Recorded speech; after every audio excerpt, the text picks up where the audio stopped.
Can you talk a little bit about, some of the insights that you gathered from studying astronauts? They are the most incredible human beings. I mean, talk about laser focus. And there's no choice, right? Because if they're not laser focused, somebody can die. So they really put a lot into it. And I spoke to a number of astronauts who spent significant amount of time in space, and really to figure out, how did they do that? First of all, how did they get there, and how did they maintain cohesiveness? And it's very similar to our lives now. You're working from the same places you're living. So for them, you remember we talked about intrinsically motivated and perseverance, and they are laser focused on the task at hand.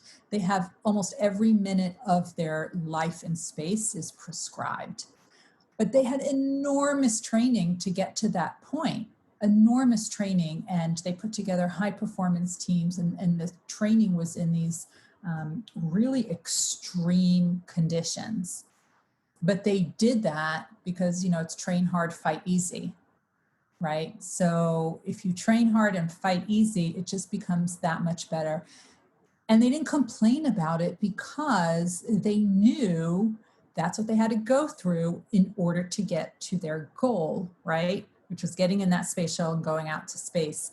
So that was, remember I talked about the bumps in the road and it's on the way, right? Mhm. These are some of the things that they needed to do in order to get there. So they really focused on everything they needed to do. They were very focused also on separating between work time and downtime.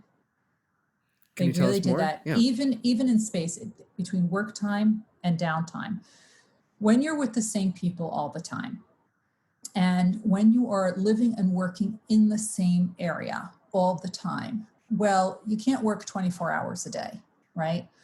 They had very specific lines of demarcation. This is my private space. This is where I sleep. This is where I read. This is where I communicate with my family. And this is where I work, right? Where they sleep, they didn't do work. Now, one of the astronauts was a commander of the entire the entire crew. She was the first female commander, um, and she said that one of the things that she focused on was everyone had to eat together, because if you eat together, that really builds the team. So they were not individual people, they actually worked as a team, and they realized that everyone brought in something very unique to the group, and they were a key factor to the success of the group. They couldn't do it without them. So that's what it is. It's laser focused and really a high performance team.